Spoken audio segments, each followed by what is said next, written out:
अमर बन गई, भारत की संस्कृति सनातन बन गई, भारत की संस्कृति निरंतर प्रवाहमान बनी। भारत की इन सांस्कृतिक विधाओं ने, भारत के गीत ने, भारत के संगीत ने, भारत के नाट्य ने, भारत के वाद्य यंत्रों ने भारत की संस्कृति को उन तमाम विपरीत परिस्थितियों में भी निरंतर समृद्ध होते हुए भारत की जो है तमाम विपरीत परिस्थितियों में भी अक्षुण्ण बनाए रखा। ये भारत की इन सारी सांस्कृतिक विधाओं की ताकत के चलते हुआ। कवि ने कहा कि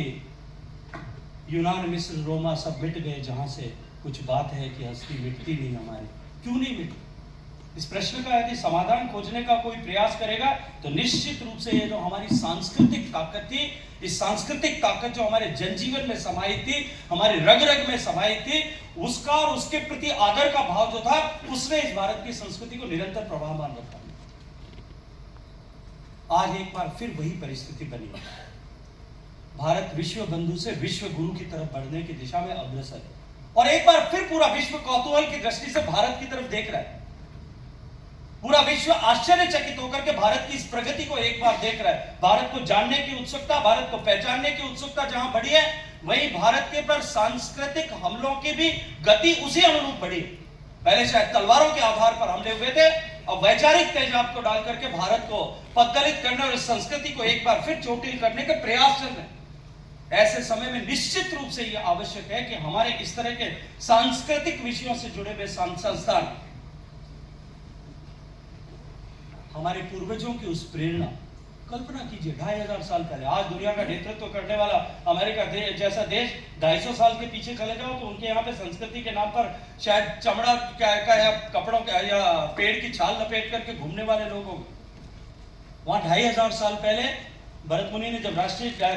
नाट्य शास्त्र की रचना की, तब एक नाट्य के से जुड़ी हुई विधाएं उन्होंने इस संहिता में, जो कालजयी रचना है, उस संहिता में व्यक्ति के भाव, व्यक्ति का रस, व्यक्ति का इमोशन, उनको 8 कैटेगरीज में बांट करके जिस तरह से जो है एक पूरा विधान रखा, पूरी विधा लिखी, ये अकल्पनीय है। दुनिया का कोई देश इस तरह की कल्पना नहीं कर सकता। कितनी रिच संस्कृति थी, वहां से लेकर के आज भी हम उसके साथ में जी रहे हैं। आने वाले समय में हमारा भारत ताकतवर बने, भारत वापस उसी सम्मान का को अर्जित करे, उसका मार्ग अगर कहीं से जाता है तो हमारी सांस्कृतिक विधाओं के मार्ग से जाता है। किसी भी देश को,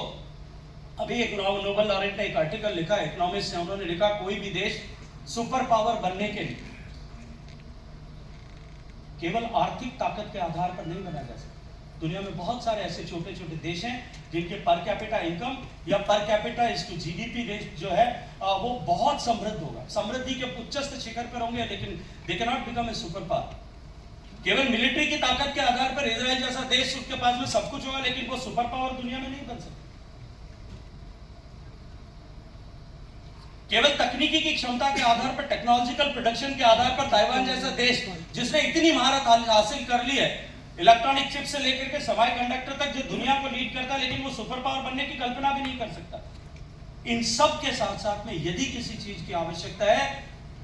क्योंकि सुपर पावर बनने के लिए आदर अर्जित करना होता है, रिगार्ड अर्जित करना होता है, और वो केवल और केवल सांस्कृतिक संपदा के आधार पर आ सकता है। और वो सांस्कृतिक संपदा जो है वो भारत के पास में है, और इस तरह के जो है संस्थानों ने उस सांस्कृतिक संपदा को जीवंत रखने के लिए योगदान किया है। मैं इस धरती को नमन करते हुए, इस रंगमंच को नमन करते हुए, जहां अनेक लोग, ऐसे लोग जिन्होंने अपने जीवन से छाप छोड़ी होगी, ओमपुरी साहब से लेकर, ओम शिवपुरी साहब से लेकर के, सुरेखा सिकरी जी से लेकर के, ओमपुरी जी से लेकर के, नसीरुद्दीन शाह साहब से लेकर के, रघुवीर यादव जी से लेकर के, कितने सारे ऐसे लोग होंगे जो इस रंगमंच पर एक सामान्य स्टूडेंट की तरह आए होंगे, और उन्होंने पूरे विश्व भर में अपने आप को जो है लार्जर देन लाइफ फिनोमिना अपने आप को बनाने में कामयाबी की, प्राप्त की। उन सब के प्रति सम्मान व्यक्त करते हुए, जिन गुरुओं ने निरंतर इस साधना करते हुए, इस साधना के पथ पर लोगों को शिक्षित, प्रशिक्षित, दीक्षित किया होगा, और उन्हें आगे बढ़ते हुए देख करके, क्योंकि एक गुरु और एक पिता दो ही ऐसे लोग होते हैं जो अपने से आगे बढ़ करके देख करके जो है वो अपने आप में गौरव महसूस करते हैं, खुशी महसूस करते हैं। इसके अतिरिक्त दुनिया में कोई नहीं करता। ऐसे सारे गुरुओं को प्रणाम और अभिनंदन करते हुए इस कालजयी संस्था कि आने वाले समय में ये संस्था और अधिक प्रासंगिक किस तरह से बने, आप सबके अनुभव के आधार पर, क्योंकि ये एक ऐसा सहयोग है कि चितरंजन जी सारे लोग एक साथ एकत्रित आए, इन सब के अनुभव के आधार पर हम इस 7 दिन के अवसर का सदुपयोग इस दृष्टिकोण से भी करें कि हम एक मंथन करें कि आने वाले समय में एक नई दिशा और दृष्टि किस तरह से संस्थान को दी जा सकती है। इनके मंथन से जो नवनीत निकले, जो अमृत निकले, वो अमृत इस संस्थान के रगों में एक नए उत्साह का संचार करे। इस शुभकामना के साथ में आप सबका हृदय पूर्वक धन्यवाद। भारत माता की